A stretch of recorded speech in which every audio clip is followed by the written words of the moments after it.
வணக்கங்க, என் பேர் ரமேஷ். நான் ஒரு பிடெக் கெமிக்கல் இன்ஜினியரிங் பட்டதாரி. ஒரு கம்பெனியில் கெமிக்கல் இன்ஜினியராக வேலை பார்த்துட்டு இருந்தேன். நான் ரொம்ப முக்கியமான ஒரு விஷயம் சொல்ல போகிறேன். தயவு செஞ்சு இதை ஒரு 5 நிமிஷம் காது கொடுத்து கேளுங்க. கேட்டுட்டு எல்லாருக்கும் ஃபார்வர்ட் பண்ணுங்க. தயவு செஞ்சு இதை இக்னோர் பண்ணிடாதீங்க.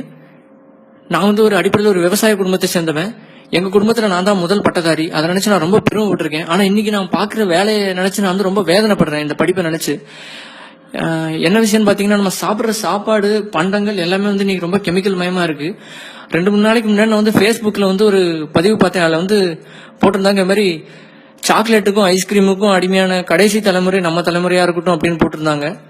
அதை படிச்சுட்டு நான் நினைச்சேன், என்னடா ஐஸ்கிரீமும் சாக்லேட்டும் குழந்தைங்களுக்கு ரொம்ப பிடிச்ச விஷயம், இது கூட சாப்பிடலன்னா எப்படி, எல்லாத்துலயும் குத்தம் குறை கண்டுபிடிக்கிற மாதிரி இருக்கு அப்படின்னு நினைச்சேன். அப்புறம் அதை பத்தி ஒரு கெமிக்கல் இன்ஜினியரா அதை பத்தி படிக்கிறதுக்காக வேண்டி முயற்சி பண்ணேன். நான் வேலை செய்யற கம்பெனிலேயும் சில தப்புகள்லாம் நடக்குது. அது என்னன்னு நான் சொல்றேன். முதல் விஷயம் இந்த குழந்தைங்க மிட்டாயை ரொம்ப விரும்பி சாப்பிட்றாங்க. இந்த ₹1 ₹2 சாக்லேட் ஐட்டம், அப்புறம் இந்த டைரி மில்க், அப்புறம் இந்த நிறைய சாக்லேட் ஐட்டம்லாம் சாப்பிட்றாங்க. அப்புறம் இந்த ஜூஸ், நிறைய இந்த பாட்டில் அடைச்சு வர்ற juice, mango juice, Coca Cola, இந்த மாதிரி ட்ரிங்க்ஸ், கோலா, இந்த மாதிரி பானங்கள்லாம் குடிக்கிறாங்க. அது எல்லாமே ஒண்ணு கூட ஒரிஜினல் இல்லைங்க. எல்லாமே ரொம்ப மோசமான கெமிக்கல்களால செய்யப்படுது. இது நீங்க நிறைய ஃபார்வர்ட் மெசேஜை கேட்டிருப்பீங்க. இருந்தாலும் கொஞ்சம் பொறுமையா கேளுங்க. முதல்ல இந்த மிட்டாய்கள், ₹1 ₹2 மிட்டாய்லாம் இந்த ஸ்ட்ராபெர்ரி, மேங்கோ, இந்த மாதிரி ஃபிளேவர் வருதுங்க.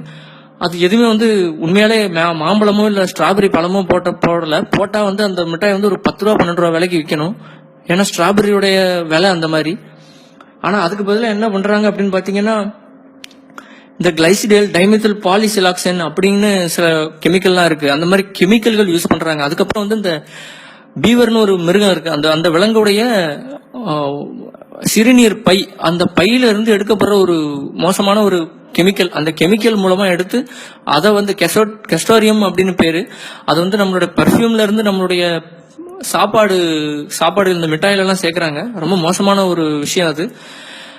அதுக்கப்புறம் ரெண்டாவது பாத்தீங்கன்னா, இந்த நீங்க இந்த இப்போ இந்த நிறைய ஃப்ரைடு சிக்கன் அப்படின்னு நிறைய கடை வந்திருக்கு. அந்த சிக்கன் கடையில பாத்தீங்கன்னா, இந்த நக்கெட்ஸ், சிக்கன் நக்கெட் அப்படின்னு சொல்றாங்க, சின்ன சின்ன சிக்கன் பீஸ். அதுல பாத்தீங்கன்னா ரொம்ப மோசமான ஒரு கெமிக்கல், டெர்ஷரி புட்டைல் ஹைட்ரோகுயினோன், TBHQ அப்படின்னு சொல்லுவாங்க. நீங்க கூகுள்ல பாத்தீங்கன்னா தெரியும், பூட்டேன் அப்படின்னு சொல்லுவாங்க. அந்த கெமிக்கலை அது உபயோகிச்சு அதை இது பண்றாங்க. ஏன்னா அது பெட்ரோலியம்ல இருந்து கொண்டு வர ஒரு கெமிக்கல். அதுக்கப்புறம் பாத்தீங்கன்னா, நம்ம சாப்பிடுற இந்த ஐஸ்கிரீம், முக்கியமான விஷயம் நான் சொல்லணும்னு நினைச்சது இதுதான். ஏன்னா ஐஸ்கிரீம் குழந்தைங்களோட ரொம்ப ஃபேவரட்டான ஒரு உணவா இருக்கு. நிறைய குழந்தைங்க ஐஸ்கிரீம் சாப்பிடுறாங்க. ஐஸ்கிரீமுக்கு அடிமையா இருக்கவங்க நிறைய பேர் இருக்காங்க.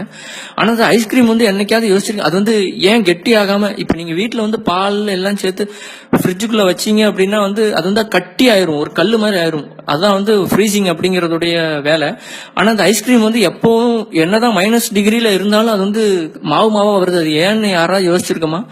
அதுக்கு காரணம் அதுல சேர்க்கப்படுற ப்ரொபிலின் கிளைகால் அப்படிங்கிற ஒரு கெமிக்கல். அந்த கெமிக்கல் எதுல இருக்குன்னு பாத்தீங்கன்னா, அதோட இன்னொரு ஃபார்ம் எத்திலின் கிளைகால் அப்படின்னு பேரு. அது இந்த கார்ல இருக்க ரேடியேட்டர்ல யூஸ் பண்ணுவாங்க. எதுக்கு அப்படின்னா, உறைஞ்சு போயிடக்கூடாது தண்ணி அப்படிங்கறதுக்காக யூஸ் பண்ணுவாங்க. அதே கெமிக்கலை 1%, 100 கிராமுக்கு 1 கிராம்ங்கிற விதம் ஐஸ்கிரீம்ல கலக்குறாங்க. அப்படி கலக்குறதுனாலதான் ஐஸ்கிரீம் மாவா இருக்கு. எப்பவுமே ஐஸ்கிரீம் நமக்கான உணவு கிடையாது. தயவு செஞ்சு உங்க குழந்தைகளுக்கு இந்த ஐஸ்கிரீம்ங்கிறது வாங்கி கொடுக்காதீங்க. அதுக்கப்புறம் பாத்தீங்கன்னா, இந்த வெண்ணிலா அப்படிங்கிறாங்க. இந்த வெண்ணிலா பிளேவர் அது எல்லாருக்கும் பிடிக்கும். அது ஒரு டேஸ்ட். ஆனா அந்த பிளேவருங்கிறது தயாரிக்கிறதுக்கே ஒரு குறைஞ்சது இந்தியாவில மட்டுமே 110 கெமிக்கல் கம்பெனிகள் இருக்கு பிளேவர் தயாரிக்கிறதுக்கு மட்டும். அந்த கெமிக்கல் பாத்தீங்கன்னா, வெண்ணிலா, அப்புறம் இந்த ஸ்ட்ராபெரி, இது எல்லாமே கெமிக்கல். இந்த வெண்ணிலாங்கிறது பாத்தீங்கன்னா வேனிலின் அப்படிங்கிற ஒரு செடியில இருக்கிற ஒரு பீன்ஸ்ல இருந்து கிடைக்கக்கூடிய ஒரு வஸ்து. அந்த பொருளை பாத்தீங்கன்னா, வேனிலினை என்ன பண்றாங்கன்னா, இப்ப சிந்தட்டிக்கா சில கெமிக்கல்கள், பெட்ரோ கெமிக்கல், இந்த குவாகால் அப்படின்னு சொல்லுவாங்க. அந்த பெட்ரோ கெமிக்கல், அதாவது பெட்ரோல் எடுக்கிறோம் இல்லையா, க்ரூட் ஆயில் எடுக்கிறோம் இல்லையா, அந்த க்ரூட் ஆயில் இருந்து டெரைவ் பண்ற ஒரு தயாரிப்பு அந்த கெமிக்கல். அந்த கெமிக்கலை நல்லா ப்ராசஸ் பண்ணி அதுல இருந்து வர்றதுதான் வேனிலின் அப்படிங்கிறது. உண்மையான வேனிலின் ரொம்பவும் காஸ்ட்லியான, இந்த குங்குமப்பூ மாதிரி ஒரு தாவரம் அது. ஏன்னா அது இந்த மடகாஸ்கர், அப்புறம் தென்மேற்கு ஆசியா கண்டங்கள்ல சில நாடுகள்ல மட்டும்தான் அது விளையுது. அந்த வெனிலினை வச்சு நம்ம வெண்ணிலா தயாரிச்சோம் அப்படின்னா பாத்தீங்கன்னா, அது கிட்டத்தட்ட ஒரு கிலோ ₹10,000 இருந்து ₹16,000 விலை வரைக்கும் உண்டு. ஆனா இந்த சைனால இருந்து சிந்தட்டிக்கான வேனிலின் தயாரிச்சு கொடுக்குறாங்க. அந்த வேனிலின் பாத்தீங்கன்னா 1 கிலோ ரூபாய்க்கு தராங்க. அதை தான் வந்து இந்தியாவில் இருக்க பெரும்பாலான ஐஸ்கிரீம் கம்பெனிகள் வாங்கி ப்ராசஸ் பண்ணி தங்களோட ஐஸ்கிரீம்ல சேர்த்து விற்கிறாங்க.